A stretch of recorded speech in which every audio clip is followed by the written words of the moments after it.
Imaginez un instant qu'un simple papier administratif, ou plutôt son attente interminable, puisse coûter des millions à tout un pays. Aujourd'hui, on va décortiquer ensemble comment une frustration de 90 jours a pu se transformer en une opportunité à 15 millions d'euros pour le Sénégal. C'est vraiment l'anatomie d'un pitch qui a tout changé. Au cœur de toute cette histoire, il y a une transformation. Mais alors, une transformation radicale. On parle de passer de cette lenteur, cette attente de 3 mois, à une efficacité quasi instantanée de 3 jours. C'est ça la promesse centrale, le truc qui change absolument tout. Alors c'est parti. Première partie, on va analyser le problème à la racine. Parce que pour bien comprendre à quel point la solution est brillante, il faut d'abord saisir toute l'ampleur du casse-tête initial. Et attention, ce problème ne touche pas juste quelques personnes. Non, non, on parle de plus de 3 millions de Sénégalais qui vivent à l'étranger.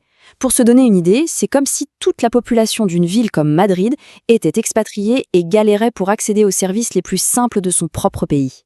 Et voilà à quoi ressemblait leur quotidien. Un véritable parcours du combattant. Jour 1, on fait la demande. Jour 30, toujours rien à l'horizon. Jour 60, on tente une relance sans trop y croire. Et puis, au jour 90, le fameux document arrive. Enfin, peut-être. Une incertitude et une attente qui pèsent vraiment très lourd. Du coup, le défi était limpide. Comment faire pour reconnecter cette diaspora mondiale avec son pays? Ce n'était pas juste une question de rapidité, c'était une question de lien, de citoyenneté et même de droit.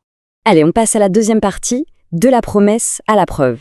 C'est vraiment là que l'idée devient concrète, qu'elle prend vie. Et ce qui est hyper puissant, c'est de mettre un visage sur la solution. Prenez Mariama Diop, une des premières utilisatrices. Elle le dit elle-même. Vivre en France rendait les démarches administratives au Sénégal très complexes. Aujourd'hui, je peux tout gérer en ligne. Un service inestimable pour la diaspora. Ce genre de témoignage, ça ancre tout de suite la solution dans la vraie vie. Et là, regardez, ce graphique illustre l'impact de manière flagrante. Les chiffres parlent d'eux-mêmes. On passe de 90 jours d'attente à une livraison en 1 à 3 jours seulement. Ce n'est plus une simple amélioration, là c'est une véritable révolution. Et le succès, il n'est pas que technique, il est avant tout humain.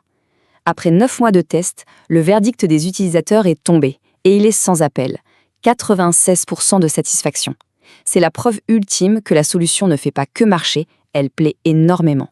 D'où vient cette satisfaction ? Eh bien, des choses très concrètes. Obtenir son acte de naissance en moins de 3 jours, pour l'équivalent de 75 centimes d'euros. Ou bien un certificat de nationalité en 1 à 2 semaines. Des services essentiels qui deviennent enfin rapides et abordables. Bien sûr, pour que tout ça fonctionne, il faut un ingrédient essentiel, la confiance.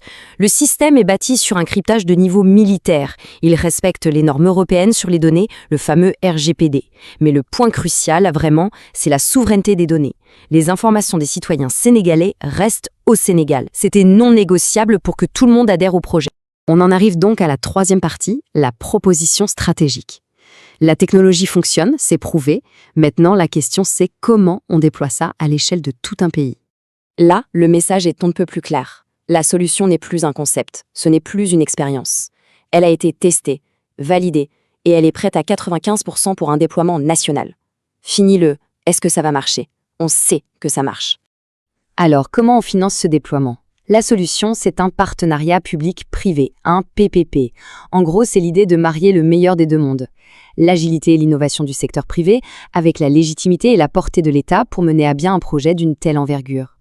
Et voici le chiffre. L'investissement demandé est de 2,5 millions d'euros. C'est le coût en une seule fois pour équiper toute la nation de cette nouvelle infrastructure numérique. Mais attention, juste après avoir parlé du coût, on parle du gain. Et c'est là que le pitch devient carrément irrésistible. Un investissement de 2,5 millions qui pourrait générer 15 millions d'euros d'économies chaque année pour l'État. Le calcul est vite fait, le retour sur investissement est juste colossal. On arrive à la quatrième et dernière partie. Parce qu'au-delà des chiffres, aussi impressionnants soient-ils, quel est l'impact réel pour la nation tout entière ? Parce que les bénéfices, en fait, vont bien au-delà du financier. On parle de créer plus de 2500 emplois directs, de mettre fin à l'exclusion de plus de 3 millions de citoyens, de positionner le Sénégal comme un véritable leader de la gouvernance numérique en Afrique et surtout de proposer un service qui va bénéficier à 17 millions de Sénégalais. Au final, tout ça nous amène à une question assez fondamentale. Est-ce qu'une seule plateforme technologique peut vraiment redéfinir la relation entre un pays et ses citoyens ? Peu importe où il se trouve dans le monde. Eh bien, l'exemple qu'on vient de décortiquer, il suggère que la réponse est un grand oui.